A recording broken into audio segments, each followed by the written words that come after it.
ನಮಸ್ಕಾರ ವೀಕ್ಷಕರೇ. ಗ್ರ್ಯಾಚ್ಯುಟಿಗೆ ದಿನಗುತ್ತಿಗೆ ಅವಧಿಯನ್ನು ಕೂಡ ಗಣನೆಗೆ ತೆಗೆದುಕೊಳ್ಬೇಕು ಅಂತೇಳಿ ಹೈಕೋರ್ಟ್ ಒಂದು ಮಹತ್ವವಾದ ಆದೇಶ ಮಾಡಿದೆ. ಸರ್ಕಾರಿ ಸೇವೆ ಕಾಯಂಗೊಳ್ಳುವುದಕ್ಕೂ ಮುನ್ನ ಉದ್ಯೋಗಿಯು ಗುತ್ತಿಗೆ ಆಧಾರದಡಿ ಕಾರ್ಯನಿರ್ವಹಿಸುತ್ತಿದ್ದರೆ ಅಂತಹ ಅವಧಿಗೂ ಗ್ರ್ಯಾಚ್ಯುಟಿ ಪಾವತಿಸಬೇಕು ಅಂತೇಳಿ ಹೈಕೋರ್ಟ್ ಆದೇಶ ಮಾಡಿದೆ.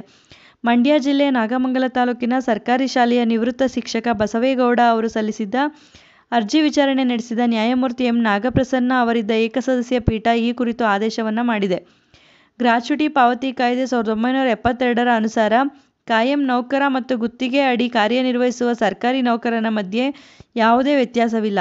ಹೀಗಾಗಿ ಅರ್ಜಿದಾರರಿಗೆ 4 ವಾರಗಳಲ್ಲಿ ಬಾಕಿ ಗ್ರ್ಯಾಚ್ಯುಟಿ ಹಣಕ್ಕೆ 50,000 ವ್ಯಾಜ್ಯದ ವೆಚ್ಚವನ್ನು ಸೇರಿದಂತೆ ಒಟ್ಟು 2,44,000 ಹಣ ಪಾವತಿ ಮಾಡಬೇಕು ಅಂತೇಳಿ ನ್ಯಾಯಪೀಠ ಆದೇಶವನ್ನು ಮಾಡಿದೆ.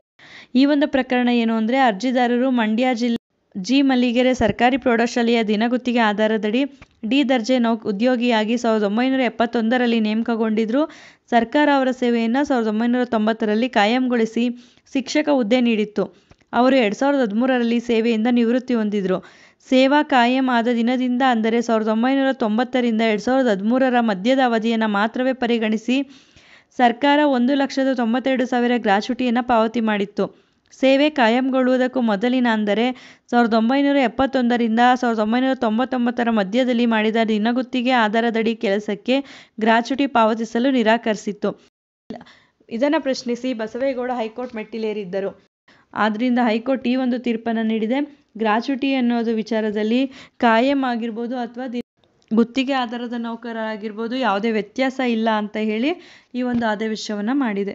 ಈ ಒಂದು ಮಾಹಿತಿ ಉಪಯುಕ್ತವಾಗಿದೆ ಅಂತ ಭಾವಿಸ್ತೀನಿ. ಮತ್ತಷ್ಟು ಮಾಹಿತಿಗಾಗಿ ನಮ್ಮ ಚಾನಲನ್ನು ಲೈಕ್ ಮಾಡಿ, ಮತ್ತೊಬ್ಬರಿಗೆ ಈ ವಿಚಾರ ಉಪಯುಕ್ತ ಆಗುತ್ತೆ ಅನಿಸಿದ್ರೆ ಶೇರ್ ಮಾಡಿ. ಹೊಸದಾಗಿ ನೋಡ್ತಾ ಇರೋರು ಸಬ್ಸ್ಕ್ರೈಬ್ ಮಾಡಿಕೊಂಡು ನೋಡಿ.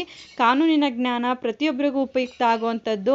ಬಿಡುವಿನ ಸಮಯದಲ್ಲಿ ಇಂಥ ಉಪಯುಕ್ತ ಮಾಹಿತಿಗಳನ್ನ ತಿಳ್ಕೊಳ್ಳೋದು ಪ್ರತಿಯೊಬ್ಬರಿಗೂ ಉಪಯುಕ್ತ ಆಗುತ್ತೆ ಅಂತ ಹೇಳಿ ಭಾವಿಸ್ತೀನಿ. ಧನ್ಯವಾದಗಳು.